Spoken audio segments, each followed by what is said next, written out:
Buenos días, muchas gracias por la invitación. Un placer estar con ustedes esta mañana. La presentación que quisiera hacerles es acerca de los observatorios y en particular la historia de lo que hacemos en el Observatorio Venezolano de Violencia, reflejando allí un dilema muy fuerte que consideramos que existe y que tienen los observatorios, que es el dilema entre el poder y la verdad. Nosotros en Venezuela lo hemos vivido de una manera muy particular, como ustedes lo podrán ver en mi presentación, pero creo además que es un dilema que atraviesa a todos los observatorios. A todos los observatorios que se enfrentan en una relación entre la búsqueda de la verdad que tienen en su observancia y las limitaciones, los riesgos y los retos que esto significa para el poder. Bueno, en primer lugar, debería decirles que Venezuela no era un país violento. Venezuela no era visto como un país violento. Para los años 80 teníamos la misma tasa de homicidio que los Estados Unidos. Colombia siempre era un país muy violento.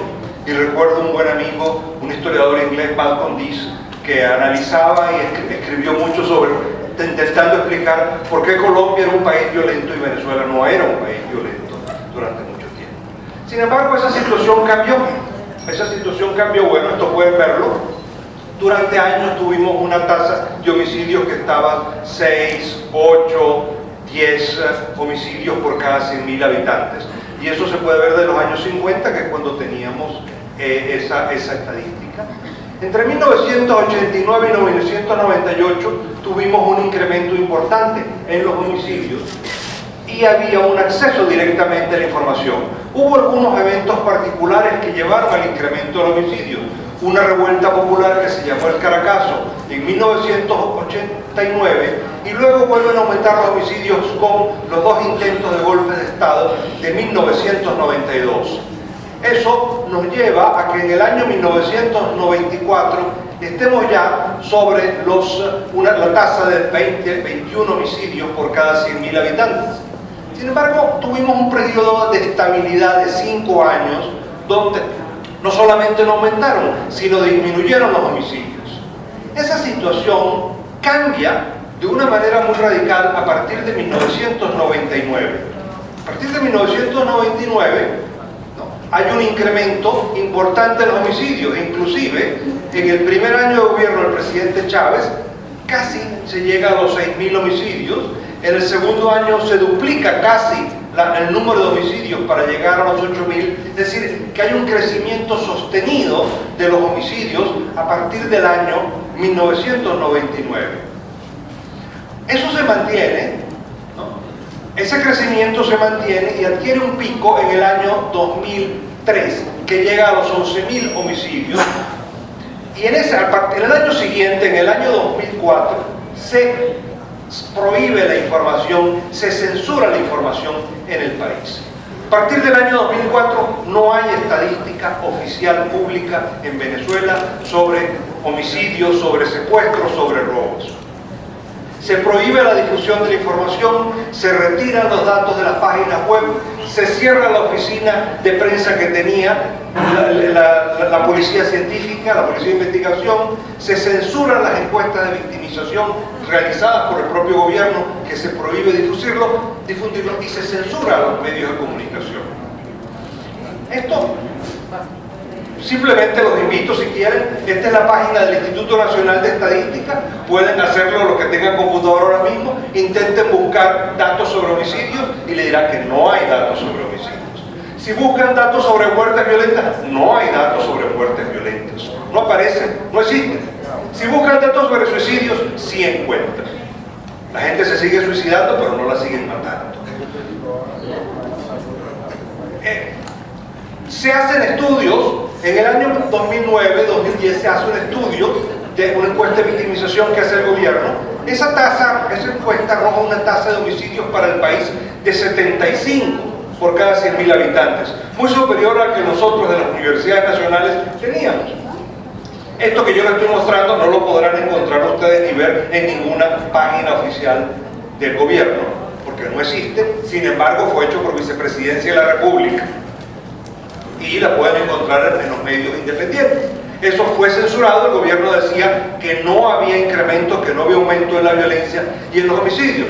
Ante eso, algunos medios de comunicación decidieron dar un paso fuerte y en el año 2010 sacaron esta foto terrible, dramática de la morgue de Caracas, ¿no?, que llamaron muertos sin dignidad, para decir no solamente hay muchísimos muertos, hay un incremento notable de los muertos y ni siquiera los trata con dignidad. La respuesta a esto ha sido una censura, el periódico ha sido censurado, ¿no?, y hace pocas semanas fue inclusive multado con el 1% de todos sus ingresos brutos y la prohibición de difundir información sobre información. Bueno, esto que ha venido ocurriendo a partir del año 2004, tempranamente en el año 2005 nos llevó a fundar el Observatorio Venezolano de Violencia. ¿Qué es el Observatorio Venezolano de Violencia? Bueno, un centro que monitorea, observa y busca tener información de una manera alternativa e independiente. ¿Quiénes lo formamos? Son 7 universidades, 5 universidades públicas, 2 universidades privadas, que cooperamos en la búsqueda de información y en difundir la información alternativa. ¿Cómo lo hacemos? A través de fuentes de prensa de trabajo local. Comenzamos así en el año 2004, cuando se prohibió, desarrollamos todo un programa estadístico para hacer encuestas sobre las noticias de sucesos, lo cual nos permitía tener una información fresca. Buscamos fuentes locales de cooperación con policías locales, que logramos tener buena relación.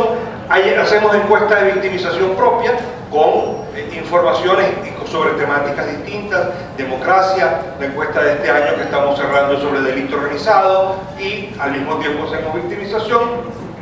Tomamos las encuestas de victimización oficial y los archivos censurados del gobierno, que muchas personas honestas, porque siguen habiendo muchos venezolanos honestos, nos las hacen llegar la información a las universidades nacionales.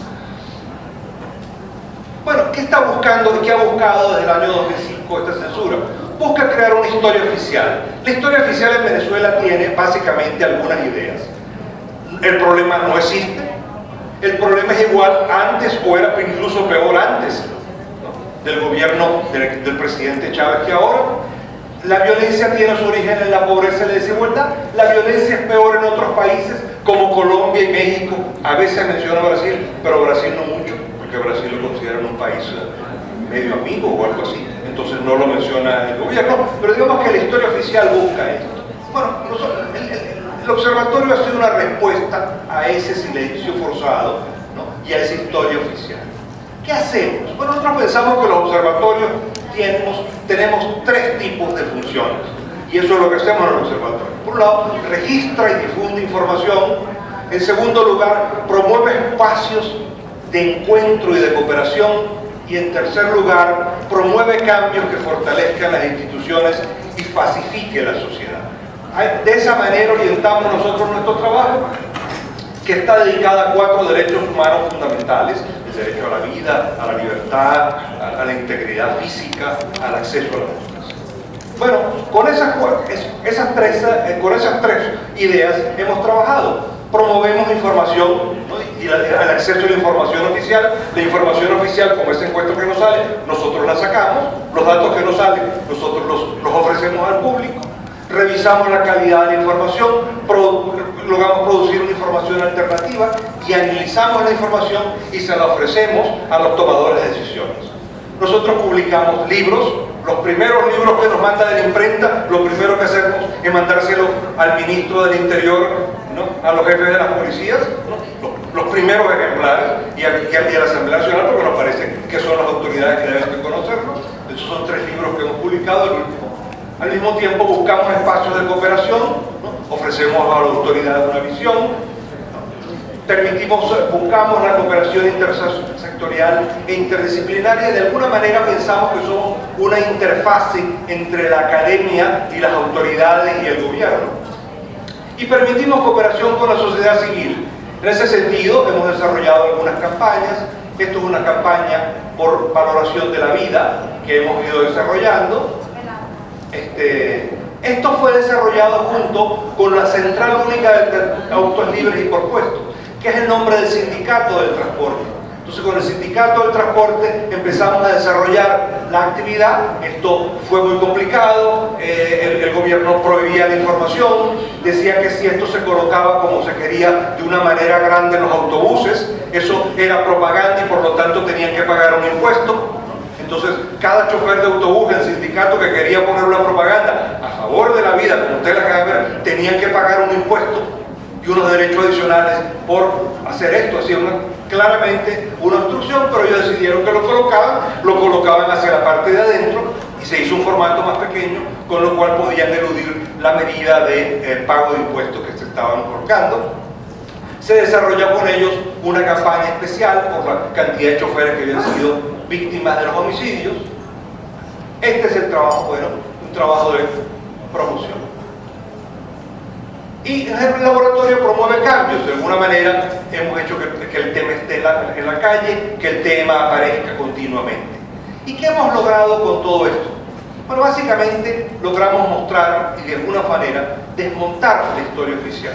En primer lugar, demostrar que el problema existe y es mucho mayor que antes. Ustedes vieron un gráfico que mostraba, pero bueno, básicamente esto rápidamente es lo que es muertes violentas con armas en jóvenes del año 97, el año 2001, el año 2005, el año 2009. Un incremento notable en la tasa de homicidios y el homicidio en el país. Logramos sacar, esta es la encuesta de victimización oficial, que no salía, como les decía, si ustedes ven el número de armas de fuego, de homicidios por armas de fuego, altísimo por estrato social. En segundo lugar, logramos demostrar, estamos planteando, que la violencia armada es mayor en Venezuela que en otros países.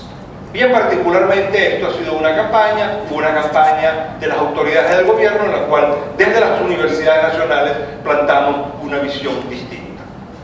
Con información, con la lluvia de colegas. Esto simplemente es resultado de lo que está en el último libro. Esta es la evolución de los homicidios en Venezuela, esta es la evolución de la tasa de homicidios en Colombia y esta es la de Brasil. O sea, la conclusión es que durante los últimos 15 años, 10 años, ¿no?, la tasa de homicidios en Colombia disminuye, la tasa de homicidios en Brasil se mantiene casi igual, aunque no igual en todo Brasil, pero digamos en conjunto, y la tasa de homicidios en Venezuela aumenta de una manera muy notable y se cruza en el año 2005. Por eso yo ahora le bromeaba a mi amigo inglés Malcolm Diz que vamos a intentar escribir un libro juntos ahora de por qué Venezuela es más violenta que Colombia y tiene el doble de homicidios que Colombia. Y en tercer lugar, ¿no?, el gobierno ha dicho que la violencia y la pobreza tienen su origen en la violencia y los homicidios tienen su origen en la pobreza. Nosotros hemos dicho, bueno, aquí está, estas son las cifras oficiales, mire cómo suben los homicidios, cómo baja la pobreza. Entonces, si la pobreza baja y la causa de los homicidios y de la violencia es la pobreza, ergo, un análisis cartesiano, que hay bastantes franceses, ¿no?, diría, ergo, los homicidios tendrían que haber bajado también, y no ha sido así, todo lo contrario. Igualmente la desigualdad, el gobierno dice que Venezuela es el único país de América Latina en el cual ha bajado la desigualdad por el Gini. Si ha bajado la desigualdad por el Gini y el origen de la violencia es la desigualdad, tienen que haber bajado los homicidios. No han bajado, han subido. Entonces, es otro lugar, es otra la explicación que no tengo tiempo ni el momento aquí para darle, pero que es accesible por nuestros estudios en la web y es accesible en los libros que les he mostrado. Bueno, entonces, ¿qué es el punto? Y con esto termino. Los observatorios estamos en una tensión, que el caso venezolano es extremo, pero que creo que todos los observatorios nos enfrentamos a lo mismo, que es la tensión entre el poder y la verdad. Los observatorios somos unos acompañantes críticos de los gobiernos. Así forman parte del gobierno. Y un crítico en el sentido que coopera, ayuda, propone, pero al mismo tiempo critica y vigila. El poder siempre tiene la tentación de no mostrar los datos, de esconderlos. Ese riesgo existe. El poder tiene la tentación, el alcalde de turno, el gobernador de turno, el jefe, el ministro de turno, alguien puede tener la tentación de evitar que los datos aparezcan y que los tengan. Pero las universidades, los observatorios, tenemos el riesgo de la verdad. Ahora, esto no es solamente un dilema entre el gobierno y la academia. que existe. Este fondo es en la relación que existe entre la verdad y el poder. Ahora, la tensión entre la verdad y el poder nunca puede eliminarse. No es posible eliminarla. No es posible pensar que va a ser una relación perfecta.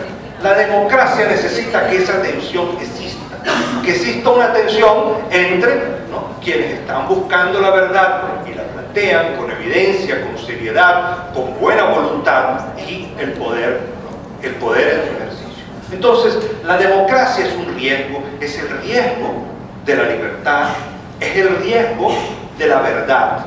Y en ese sentido, los observatorios fortalecemos a la democracia y buscamos siempre fortalecer la democracia a través de la verdad. Nuestro sentido, nuestra función es la verdad, y a partir de promover la verdad con evidencias, de difundirla, creemos que estamos contribuyendo a una mejor democracia. Muchas gracias.